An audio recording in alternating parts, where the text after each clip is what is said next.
समझ नहीं आ रहा अपने सैलरी इंक्रीमेंट का क्या करूं। बेटा इतना क्या सोच रहा है? अपने म्यूचुअल फंड्स के एसआईपी का टॉप अप करा ले। This is the right time. क्या? समझ में नहीं आया। बेटा इतना क्या सोच रहा है? अपने म्यूचुअल फंड्स का एसआईपी टॉपअप करा ले। This is the right time. अब समझा।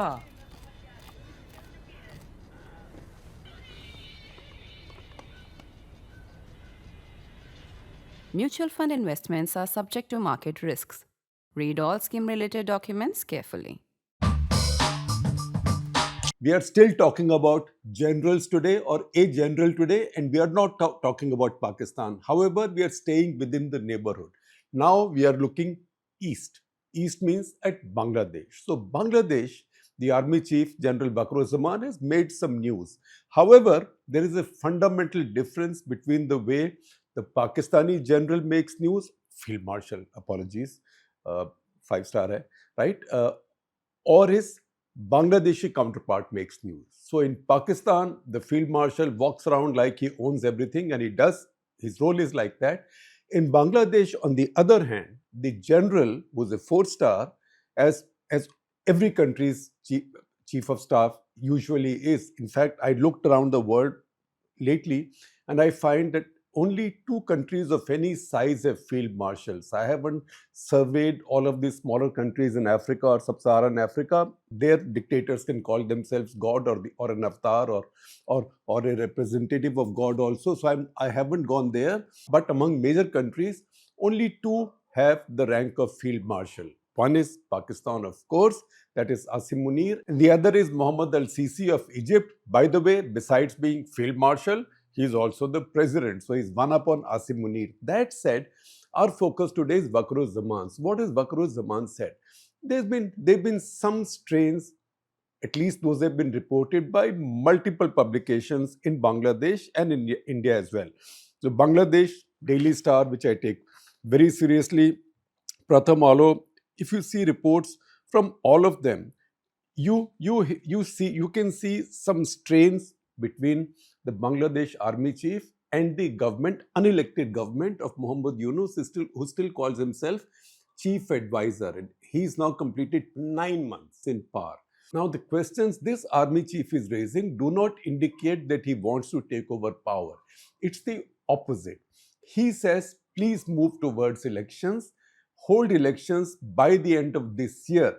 In an interview with Al Jazeera, Mohammed Yunus had said, it will take time, I have to set up committees, it can take quite a bit of time, many things have to be done, many people, many groups have to be reconciled, many interests have to be reconciled.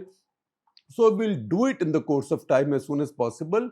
At the outside, it will take 4 years, at which point I had said, 4 years means Mohammed Yunus thinks he's the new Bishop Mugabe or Mahathir. He can go on serving into his 90s because he's about 85 already.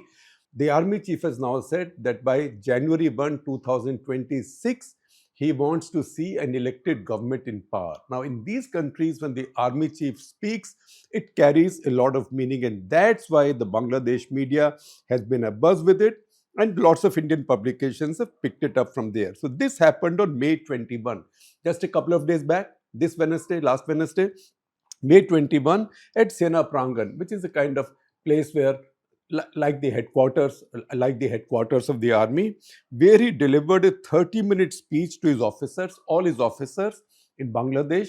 Those who were not there physically, they were there on video, including Bangladesh army officers posted in UN peacekeeping missions. Bangladesh is a major contributor to UN peacekeeping, and that's also a big source of revenue for the country. This is in the context of a UN report released in mid-2024. That's the one that General Waker-Uz-Zaman is saying he did not get to know from his government, but he found out from UN reports from outside. There he's been quoted, although this was a closed-door meeting where he spoke for half an hour, answered questions for an hour. But a lot of it has come out in Pratham Alo, in Daily Star. In India, it's been reported by The Hindu, the Hindustan Times. I see no contradictions anywhere, so I take it as correct. So there are some quotes from this. First of all, he said our duty is to protect the national interest, and any decisions of the government must reflect the will of the people, not the ambitions of outsiders.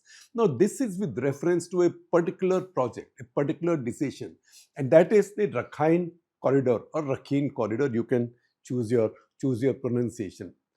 Rakhine state of Myanmar, as we know, is on the western coast of Myanmar. See the map. This is a narrow strip along the Bay of Bengal. So this is narrow, this isn't very rich, right? This is also inhabited by this really unfortunate minority of Rohingya Muslims who are stateless. Most of them live in Myanmar, they belong to Myanmar, but they have not been given statehood in Myanmar. So in many ways, they are a little bit like the Kurds. They don't belong anywhere. At the same time, they don't have the critical mass either in numbers or unity to seek a country of their own. So their total population in Myanmar is about a million plus. Some people say 1.5 million, maybe million plus 1 or 2 lakhs. They are refugees in Bangladesh. They live in Bangladesh refugee camps. Some have reached Pakistan. In fact, some estimates show us about 250,000, 2.5 lakhs to 3 lakhs may be in Pakistan. Then some of them are in other countries. They've really become like a scattered diaspora now. About 40,000 are estimated to be in India, where it's a polarizing political issue because the BJP disapproves of their presence entirely. And that keeps on becoming an issue. Now, these refugees, Bangladesh has them, so a lot of the international aid is reaching Bangladesh. At the same time, aid organizations, particularly the UN, and in this case, the US as well. Now, I don't know what Donald Trump would do, but this is the legacy of Biden administrations and the Democrats. The Democrats felt strongly for Myanmar. That's why in 2022, they had passed a law called the Burma Act, which had empowered the US government to do certain things in Myanmar because they had taken sides in the fight. The reasoning was humanitarian, but a lot of people suspect that they were also taking sides between, say, the Christian groups who are more in the northern Burma and the Buddhist groups. Buddhist groups dominate the army and Bangladeshi power structures. Even today, if you look at the Rakhine region, there the force that controls it, besides of course the Myanmarese army or the military junta, their control is by no means complete, right? They control patches of the territory. Their ally in a way is an organization called Arakanese Army or AA. That's a Buddhist force. Ranged against them is ARSA. What is ARSA? ARSA has come into being in the Chittagong Hill Tracts area of Bangladesh, around Cox's Bazar and all. That's where the refugees are. ARSA has mostly recruited from refugee camps. So that is Arakan Rohingya Salvation Army. This is a Muslim Rohingya army which is also armed. In those parts, it's not so difficult to get armed. So what the UN tried to do, apparently with US instigation, or the US tried to do with UN justification or UN cover, was to create a relief corridor through Bangladesh territory to take aid and relief to the Rohingya in the Rakhine state of Myanmar. Now, this is the corridor which it looks like Bangladeshi interim administration agreed to. And that is something attributed to Tawhid Hussain, who is the foreign advisor of this interim government. Now, that is what the chief is complaining about, because he's saying that he will not allow anything that is detrimental to Bangladesh's national interest and sovereignty, because the fear is that through this foreign forces come, and through this America will get a foothold in the Bay of Bengal territory. Now, in our countries, as you know, the country that public opinion is most suspicious of is America, even when America is your ally. And I will tell you a story. In 1993, when Benazir Bhutto had just won elections and she was to be sworn in, she was putting her cabinet together, she had invited the foreign press to talk to them in her home, and I was there also. There was a little sidelight to it when somebody tried to stop me, saying this is only for the foreign press, and I said, hello, I'm foreign also. He said, आप तो हमारे ही हैं, आप में हमारे में क्या फ़र्क है? I said, no, in 1947, I became foreign and you became foreign for me. So I'm foreign press, I will go in. In any case, Benazir Bhutto saw me in that argument and gestured to the security guy to let me in.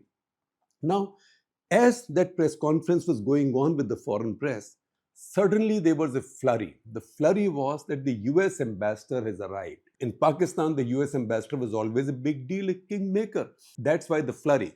So Benazir Bhutto got up in a jiffy to go out to receive the ambassador.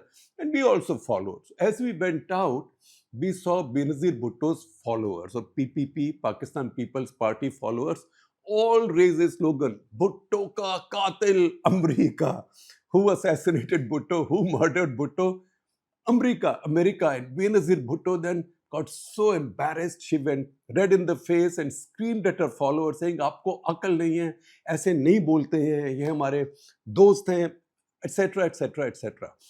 I am only saying this to you to underline to you the fact that in the subcontinent, suspicion of America runs deep. In 1993, still America was a strong ally of Pakistan. Even now, formally, if you go to the NATO website, Pakistan is listed among major non-NATO allies, and yet there was such suspicion. So if there is such suspicion in Pakistan and there is suspicion in India, can you imagine this suspicion in Bangladesh? So this was seen as a way for the Americans to get into a sensitive part of Bangladesh and thereby undermine Bangladesh's sovereignty. That is what the chief is supposedly commenting on now. And the chief has been quoted by some papers as saying, when he was asked, will there be a Rakhine corridor, as saying, what bloody corridor, right? I can't vouch for that statement. What bloody corridor? Although bloody is a commonly used expression in subcontinent's armies. He is also quoted as having said by multiple publications, multiple authoritative publications, there will be no corridor, none whatsoever. And that's where he said our duty is to protect the national interest, and any such decision must reflect the will of the people, not the ambitions of outsiders. And he said we learned about the UN report through external channels, not through our own government. So that is expressing distrust of the own government. And he said, I want a newly elected government to begin leading the country from Jan 1, 2026. The country is drifting towards becoming a proxy battlefield for foreign powers. And then he said, we have no political ambition. That sets him apart from what we are seeing to the west of India, what we're seeing in Pakistan. There, I haven't seen a Pakistani chief say that lately, that we have no political ambition. Even this one spokesperson, DG ISPR, said the other day that they follow orders from the elected government. But if you see the Prime Minister and the Field Marshal together, even from times before he became Field Marshal, before he got the baton, just look at the body language and you can see who's the boss. And you can see that in their utterances and in their actions as well. On the corridor, again, Waker-Uz-Zaman is quoted as saying there'll be no corridor. Bangladesh needs political stability. This is only possible through an elected government, not by unelected decision makers. Now, while this is going on, something else has emerged out of Bangladesh, and I know this is not to be taken at face value. It's probably a rhetorical response from Yunus, who's feeling harassed now because it's been 10 months and these kind of arrangements can't be sustained over such a long period of time because people have the usual problems. Protests have started. He has already banned the Awami League, which was the leading party. Sheikh Hasina's party and Awami League, you would presume, still has quite a bit of popular support. It may not win a majority or may win a majority, who knows, if there's an election, but they've been cut out of politics. Just as in Pakistan Tehreek-e-Insaf, PTI, Imran Khan's party, was disqualified from contesting elections. The difference is, there it was done under instructions and pressure from the Pakistan army. In this case, in Bangladesh, it's been done by an unelected government without reference to the army. Having done that, now they are seeing protests also from the other major political party, that is Khalida Zia's BNP, because everybody is impatient. People want elections. They don't want these caretakers to rule forever because increasingly with the passage of every day, they are beginning to look like usurpers. So I see in Bangladeshi media a quote from Nahid Islam. Nahid Islam was a student leader. He was the national coordinator of Students Against Discrimination, the organization that led the protests against Sheikh Hasina, which led to her ouster. So he is quoted as saying that Muhammad Yunus told him that he's, quote unquote, from the story, thinking of resigning, and goes on to say, I won't be able to work unless political parties can reach a common ground. So that is what he's quoted as having said. The army chief's speech and question answer session, other things have come out. For example, besides early elections, he's demanded that interim government stop interfering in military matters and also keep the army in the loop on Rakhine issues. They cannot act on their own. Now, the Bangladesh National Security Advisor, who was appointed just a few weeks back, that is Khalilur Rahman, he's walked back on the Rakhine corridor issue. He's now saying that we were only looking at reaching relief to the Rohingya, and corridor is out of the equation right now. So just the army chief speaking has had that impact. However, don't overread this. Don't overread this. The army chief in Bangladesh is not about to take over power. In fact, Bangladesh has built a very different culture. When they started in 1972, after the liberation, they had inherited a lot of their culture, say from the Pakistani army, because the initial leadership came from Pakistani army.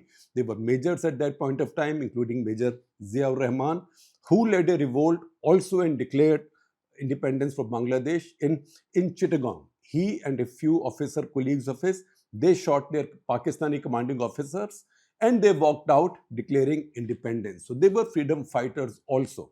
But they had learned their bedside manner and also in the way they related to power and politics from Pakistani army. And that's the reason in the course of time, Bangladeshi army also started reflecting many of the characteristics of Pakistani army, including getting into businesses. At one point, they owned the Radisson Hotel in Dhaka, for example, and many other businesses. We know a lot of the history of what happened, but evolution of the Bangladesh army needs to be understood, and I will tell you this very briefly. 1972, Mujibur Rahman comes back, sets up his government. His army chief is an old veteran who was a colonel, AFA Ghulam Osmani. He is a veteran, long retired. He was the head of Mukti Bahini, so he becomes the army chief. By 1974, there is a lot of discontent in Bangladesh because it's a very poor country at that point. It's been pauperized by the Pakistanis. It's had so many people killed, so many women raped, so many people who were refugees in India. Many have come back, many have not come back. It was a completely messed up, ravaged country. And that led to a lot of unhappiness. And that's when the left groups became active and started giving trouble to Sheikh Mujib. How did Sheikh Mujib respond to that? He responded to that by becoming a leftist, by becoming almost a communist himself, and also by almost becoming a dictator himself. So he abolished all the other parties. He sidelined officers in the army who had come from Pakistan army, because Bangladesh army had its demographic came from three sources. One was Mukti Bahini Yodhas, people who had fought with Mukti Bahini. Second were deserters from Pakistani army within East Pakistan. That's the old East Bengal regiment people, etc., who were posted there. That includes Zia-ur-Rahman and others. And the third category were Awami League fighters. Now, these were people who were at one point also reconstituted by Mujibur Rahman as Rakhi Bahini. And also besides that, Mujib Bahini. This was personally or supposedly personally loyal to him. All of this greatly upset the professional soldiers in Bangladesh army with their background of training and working in the Pakistani army. In this process, as Mujib became dictator, to formalize his dictatorship while he abolished all the other parties, etc., he also changed his own party, the Awami League, into a party called Baksal, Bangladesh Krishak Shramik Awami League. So that became like a semi-revolutionary leftist party. That is what the core of the military did not like. The Pakistanis had started playing their games already. So 15th of August 1975. In fact, in a couple of months, it will be the 50th anniversary of the assassination of Sheikh Mujib. He was assassinated with all members of his family, except the two daughters who at that point were in Germany. One of them is Sheikh Hasina. Then started a process which pretty much reflected the history of Pakistan's army. 1975 August, Sheikh Mujib is assassinated. He is replaced by Khandakar Mushtaq Ahmad, former minister, who is very anti-Indian. What he does, he immediately pardons all of Sheikh Mujib's assassins, does also many other things which he thinks will appease the anti-Mujib officers. However, in the same year, on 6th of November, he was removed on November 6 by Brigadier Khalid Musharraf, who was a nationalist, also relatively liberal, and some people say pro-India, but effectively pro-Mujib. He removed Khandakar Mushtaq Ahmad and took over. And people thought that maybe Bangladesh will have some stability back and maybe Bangladesh will return to some kind of democracy or start working towards a real constitution. However, within a day, he lasted only a day. 6th of November, Brigadier Khalid Musharraf took over and he had said that he will set up a government, he will not rule there for long. The next day, November 7, he was assassinated by Ziaur Rahman's loyalists. Then one thing led to another. There was a tumultuous period. By 1977, Ziaur Rahman had taken over as the strongman leader of Bangladesh. So you can imagine what situation did India have then, what predicament. What is worse than having one dictator called Zia on your borders? That is having two dictators called Zia on your border. So Ziaul Haq on our western borders in Pakistan and Ziaur Rahman in Bangladesh. 1977 to 81, Ziaur Rahman ruled. He further Pakistanized his military. He took out the Awami League elements from there. He brought in a lot of the same culture. In fact, even before that, Khandakar Mushtaq Ahmad, he had instituted orders saying, you won't say Joy Bangla, you will say Bangladesh Zindabad. That's a little subtle way of bringing Urdu back in. Now, Zia continued on with that. But 1981, he was also assassinated. That's the reason I say Bangladesh had now begun to reflect its parent country. Bangladesh had begun to reflect its parent country, or you can say its lost sibling, that is Pakistan. 1981, May 30, 1981, Zia gets assassinated. By 1982, again after some tumult, Hussain Muhammad Arshad, the general, he takes over and he rules for almost 10 years. He rules till 1991 when democracy is restored. How? That's because Khalida Zia, Sheikh Hasina and Jamaat-e-Islami all come together to get rid of Arshad's regime, because Arshad had set up his own party called Jatiya Party, which was extorting money, which was carrying out a lot of excesses.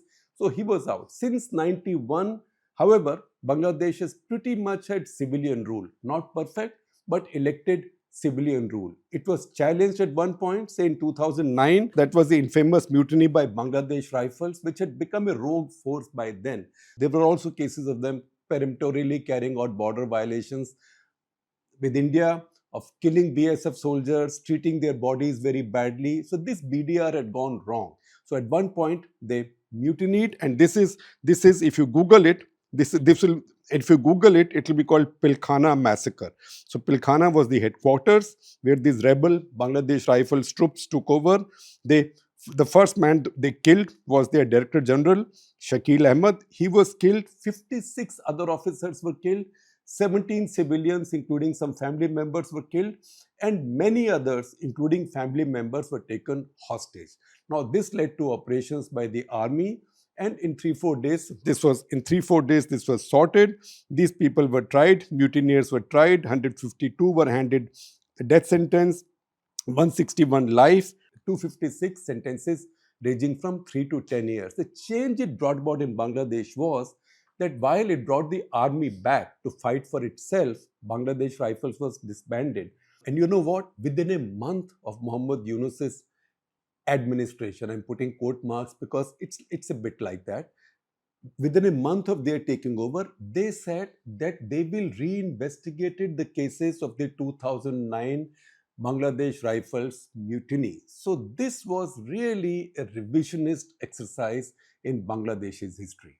Within the army leadership, a resolve came in that Bangladesh needed stability, and that stability will come from a strong civilian government. And they will allow a strong elected civilian government to survive and rule by supporting it from outside. So this is a direction that Bangladesh army took, which is completely contrary to the direction on which Pakistan's army has stayed. And I think if you want to take an optimistic view, that is exactly what Waker-Uz-Zaman is reflecting today in his statements. What happens tomorrow, we'll see. Watch this space.